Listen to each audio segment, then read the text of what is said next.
warahmatullahi wabarakatuh. Saya Nadia Salsabila Lutfiani ini NIM E07218024. Di sini saya akan mempresentasikan tarekat dan sistem pengasramaan ribat, zawiyah, dan khonqoh. Yang pertama, pengertian torekot. Secara harfiah, torekot berarti jalan, mempunyai arti sama dengan syariah. Banyak kosakata dapat diartikan dengan jalan seperti sabil, sirot, manhaj atau minhaj, suluk atau maslak, nusuk atau mansak. Jadi torekot yang berasal dari bahasa Arab yaitu torikoh memiliki banyak pengertian. Satu di antaranya yakni seperti yang dikemukakan di atas bahwa torekot adalah jalan. Pada abad ke-3 dan 4 Hijriah, periode Sufi awal, tasawuf merupakan fenomena individual yang menekankan hidup asketis untuk sepenuhnya meneladani kehidupan spiritual Nabi Muhammad SAW. Selanjutnya menginjak abad ke-5 dan ke-6 Hijriah, para elit Sufi concern untuk melembagakan ajaran-ajaran spiritual mereka dalam sebuah sistematika mistik praktikal agar mudah dapat dipelajari dan praktikkan oleh pengikut mereka, yakni dalam sebuah lembaga torekot. Pada abad ke-6 dan ke-7 Hijriah, tarekat diartikan sebagai peraturan atau sistema riyadoh kaum sufi yang membedakan antara sesama kelompok sufi. Dalam perkembangan selanjutnya, tarekat diartikan sebagai organisasi kaum sufi yang dipimpin oleh guru spiritual, yakni mursyid. Mursyid ini adalah seorang pemimpin dalam tarekat yang mematuhi peraturan suluk atau perjalanan rohani yang dapat berdomisili secara berkelompok di zawiyah, ribat, khonqoh, tempat-tempat yang digunakan untuk ritual tarekat. Untuk pengertian selanjutnya yakni adalah ribat. Ribat ini secara etimologi berasal dari kosakata bahasa Arab yaitu robato yarbatu rabtan yang bermakna tubain yang mengikat. Secara historis dinamakan ribat, terikat, karena sesungguhnya mereka para mujahid mengikat kuda-kuda mereka sambil berjaga-jaga di medan perang untuk menyerang atau menahan musuh di perbatasan. Maka dinamakanlah tempat perbatasan itu ribat.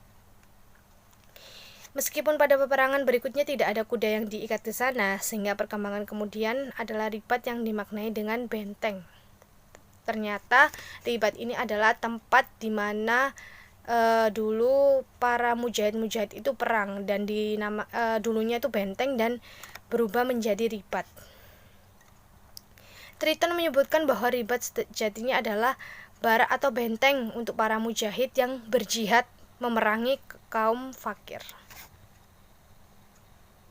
Dan dalam perkembangannya istilah ribat ini tidak banyak digunakan untuk latihan militer, tapi lebih banyak diarahkan kepada latihan spiritual dari aliran tarekat atau difungsikan sebagai tempat pendidikan calon sufi. Dalam ribat, kaum sufi atau calon sufi dididik dengan berbagai macam pendidikan agama dan dilatih melakukan suluk tertentu sesuai dengan ajaran dari tarekat yang pemilik ribat ini tersebut. Di dalam ribat juga dilakukan aktivitas ibadah keagamaan pada umumnya. Para pengikut suatu tarekat dalam menjalankan tarekatnya atau melakukan suluk berada di dalam ribat untuk waktu tertentu dengan bimbingan syekh pendirinya. Selanjutnya ada zawiyah.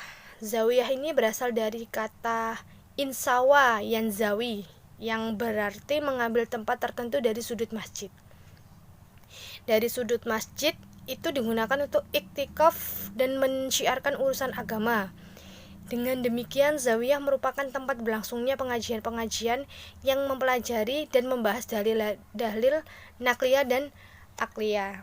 Jadi zawiyah ini di sudut masjid, seperti yang di dalam masjid yang ada mimbarnya yang biasa digunakan untuk pengajian. Jadi tempat zawiyah itu ada di situ. Lalu tempat zawiyah ini seringkali digunakan oleh orang-orang dan para sufi untuk melakukan pengajian-pengajian dan membahas agama yang lain. Maksudnya agama Islam yang tentang hadis atau tentang ajaran agama Islam yang lainnya. Di zawiyah ini fikih seperti hanya ilmu-ilmu yang lain sesuai dengan bidang syekhnya, merupakan bagian dari kegiatan peristiwa ilmu pengetahuan. Zawiyah dibangun sebagai institusi yang berdiri sendiri. Zawiyah ini merupakan suatu ruang tempat mendidik calon-calon sufi, tempat mereka melakukan latihan-latihan torekotnya. Yang terakhir adalah konkoh. Konkoh ini adalah sebuah pemondokan di mana para murid dapat tinggal dan sekaligus merupakan tempat latihan mistik. Tidak ada kesepakatan kata ini berasal dari bahasa Persia, konaho. Kegaburan asal istilah ini ditambah pula dengan ketidakjelasan masa paling awal. Tentunya ini bukan sesuatu yang aneh, sebab umumnya sejarah mencatat sesuatu telah menjadikan fenomena. Konkoh baru mendapatkan perhatian para sejarawan setelah abad ke-4 sampai ke-10.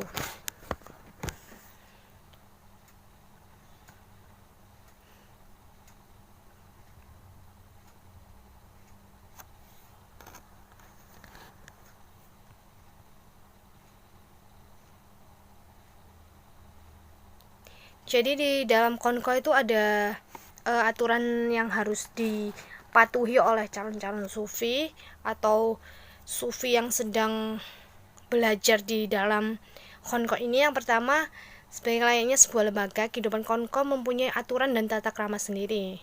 Yang pertama, ahli konkoh harus memperhatikan kebersihan yang mencakup kebersihan fisik, spiritual. Ahli konkoh tidak dibenarkan menghabiskan waktu dengan berbincang-bincang. Penghuni konkoh harus melaksanakan sholat 5 waktu. Pada malam hari, mereka harus melaksanakan qiyamul lail, sholat malam. Ahli konkoh menggunakan waktu setelah sholat subuh secara khusus untuk memanjatkan doa sebanyak-banyaknya guna memohon ampun kepada Allah. Ketika pagi telah menjelang, mereka harus melanjutkan kegiatan dengan membaca Al-Quran yang sebanyak-banyaknya guna memohon ampun. Baru setelah siang, penghuni konkoh menyediakan waktu untuk fungsi sosial, mengurusi orang-orang fakir yang datang dengan musafir yang kebetulan singgah atau orang yang meminta tuntunan agama. Mereka perlu mengembangkan tradisi makan bersama demi mempertebal rasa persaudaraan dan kebersamaan dalam menikmati rahmat Tuhan. Selanjutnya, kebersamaan ini ditekankan betul oleh Abu Sa'id dengan aturan bahwa orang ahli konkoh tidak dibenarkan meninggalkan satu majelis tanpa memberitahu alasan seseorang yang hadir. Yang terakhir, waktu antara sholat maghrib dan isya seluruhnya harus dimanfaatkan untuk zikir dan wirid. Selanjutnya, kesimpulan dari Ribat Zawiyah dan Konkoh adalah merupakan suatu lembaga yang berperan sebagai penampung para pengikut sufi dan sekaligus sebagai tempat untuk memperdalam ilmu agama mereka, tentang bagaimana cara beribadah, mendekatkan diri kepada Allah dengan berbagai macam kegiatan dan latihan. Selanjutnya, Ribat merupakan lembaga sufi yang lebih fleksibel karena di dalamnya berisi orang-orang miskin, orang-orang tua atau janda yang tidak mampu membiayai dirinya. Selanjutnya, Zawiyah adalah lembaga sufi yang lebih khusus dari yang kecil ruang lingkupnya, sehingga lembaga ini tidak terdapat aturan-aturan sebagaimana yang ada di dalam konkoh. Lembaga ini didirikan oleh seorang syekh atau bertujuan untuk memperluas ajaran-ajaran tertentu.